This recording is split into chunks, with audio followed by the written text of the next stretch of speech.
Aujourd'hui, on va parler de l'UFC 324. Et honnêtement, c'est le genre de carte qui peut te piéger si tu la regardes trop vite. Ce n'est pas une carte où les pronostics sautent aux yeux. Ce n'est pas une carte où le plus connu gagne forcément. C'est une carte où, si tu ne prends pas le temps de regarder les styles, les trajectoires, la manière dont les combats se gagnent vraiment, tu peux complètement passer à côté. Je vais t'expliquer comment j'imagine chaque combat se dérouler, à quel moment ça bascule et surtout pourquoi je vois un combattant s'imposer plus qu'un autre. Gauthier contre Pouliev. Gauthier d'explosif dès la première seconde. Pouliev a besoin de temps. Et contre un démarreur rapide, le temps n'existe pas. Je vois une victoire de Gauthier par KO au premier round, pour ne pas changer les bonnes habitudes. Omar Nurmagomedov contre Deiveson Figueiredo. Omar ne cherche pas le finish, il cherche le contrôle, clinch, lutte, pression, usure mentale. Figueiredo reste dangereux, mais sur la durée, le rythme d'Omar étouffe le combat. Je vois une victoire d'Omar 30-27 à la décision unanime.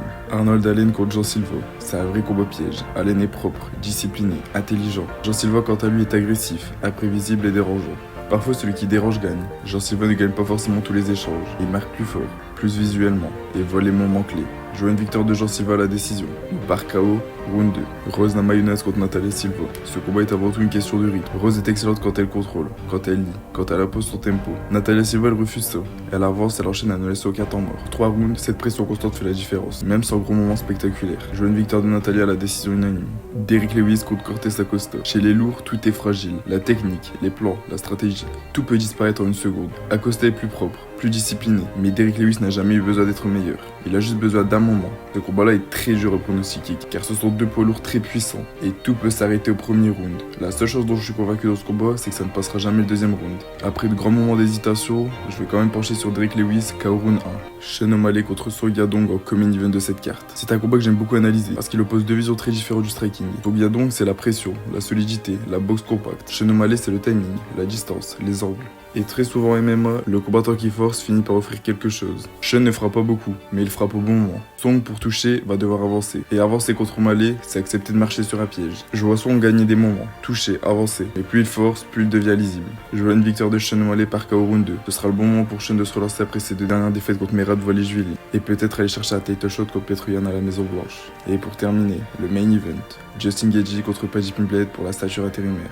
Ce combat, c'est presque un choc culturel dans la catégorie lightweight. D'un côté, Justin Gaethje, un combattant qui a été forgé dans la violence pure, qui a connu les guerres, les défaites brutales, les victoires arrachées, et qui a appris avec le temps à transformer le chaos en arme. De l'autre, Paddy Pimblett, un combattant talentueux, confiant, porté par une énorme hype, capable de moments de génie, mais aussi de grosses approximations. Gaethje aujourd'hui ne se bat plus comme avant. Il ne cherche plus le chaos immédiat, il cherche l'usure. Ses low kicks sont centrales dans ce combat, pas pour impressionner, mais pour ralentir Paddy, l'empêcher de rebondir, l'obliger à rester dans la poche. Et Paddy debout a des failles très claires, il accepte trop facilement les échanges, sa garde est souvent ouverte, et son menton monte quand il attaque. Contre des strikers moyens ça passe, contre Gaethje, chaque échange perdu laisse une trace. Oui, Paddy peut soumettre, mais pour soumettre, il faut créer l'opportunité. Gaethje aujourd'hui défend bien les entrées directes, frappe avant la lutte, ne panique plus une fois au sol, et surtout il ne s'épuise plus inutilement. Il accepte de perdre une position pour se relever proprement. Cardio et mental sur 5 rounds. C'est ici que le combat change vraiment. Paddy n'a jamais été dans un combat où les rounds deviennent lourds. Les coups commencent à vraiment faire mal.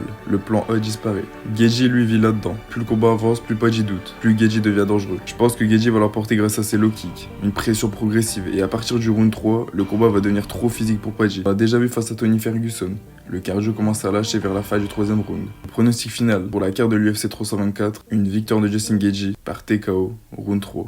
En tout cas, j'espère que cette vidéo vous aura plu. Si c'est le cas, n'hésitez pas à vous abonner, à lâcher un like et un commentaire. Et moi je vous dis, c'était Nadir MMA, à la prochaine.